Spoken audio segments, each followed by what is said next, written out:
सभापती महोदय, देतो ना, शेवट ठेवतो ना.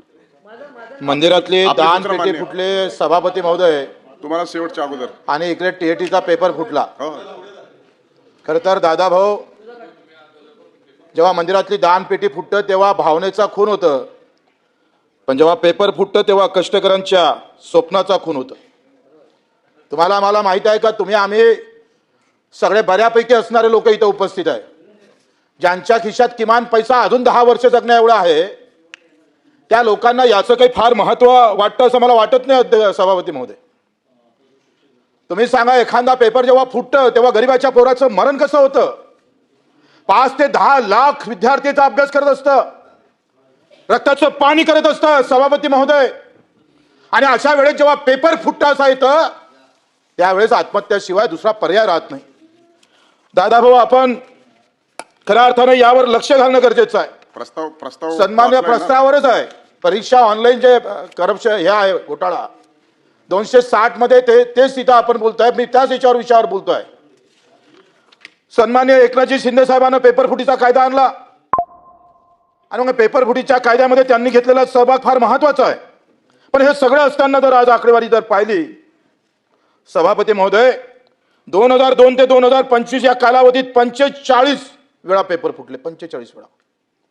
किमान आपण 1658 लोकांना अटक केली, 925 जणांविरुद्ध आरोप दाखल झाले, आणि 18 लोकांवर फक्त त्यांच्यावर दोषारोप म्हणजे त्यांच्या सजा सुनावल्या गेली. एवढा कमी आकडा आहे. आणि आत्महत्या किती झाल्या? 2012 ते 2022 काँग्रेस असू दे, राष्ट्रवादी असू दे, सरकार कोणाचं जरी राहिलं तर ते सामान्य माणसाचं किती आहे, त्या सामान्य माणसासाठी किती उभं राहतं हे फार महत्वाचं आहे. भारतामध्ये मी भारताचा आकडा सांगतोय, 2012-22 मध्ये 1 लाख विद्यार्थ्यांनी आत्महत्या केल्या. या भारतासाठी शोभेचा विषय नाही आहे, हा गर्वाचा विषय नाही आहे. तुमच्या आमचे पोरं तिकडे परीक्षा देत नाही म्हणून ते पेपर रोज फुटले पाहिजे असं तुम्हाला वाटत असाल तर लोक घरात येऊन मारल्याशिवाय राहणार नाही, अशी अवस्था आहे. महाराष्ट्रामध्ये 2012-2022 मध्ये 415 लोकांनी विद्यार्थ्यांनी आत्महत्या केल्या.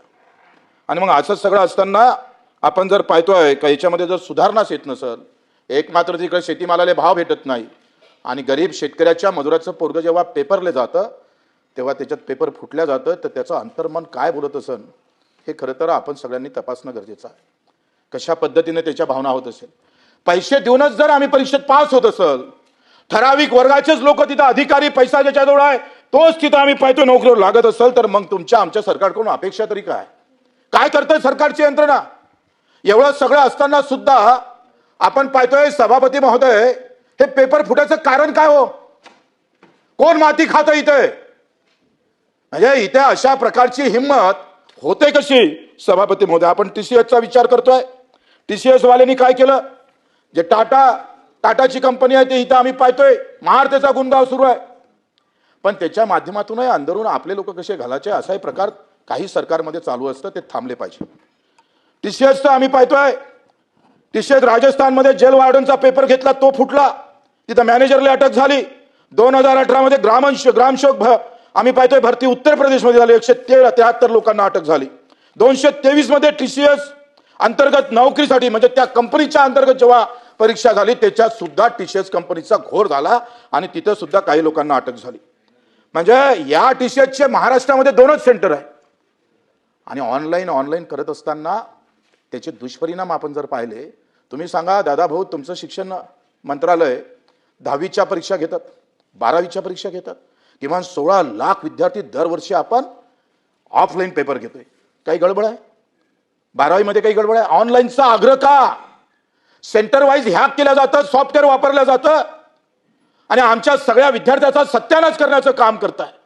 किमान एक तरी गोष्ट तुम्हाला जमत नसेल तर हात वरते करा, मिलिटरीवाल्याला बसवा, एखादा ब्रिगेडियर आणा. आजही मिलिटरीच्या एकही परीक्षा फुटल्या नाही.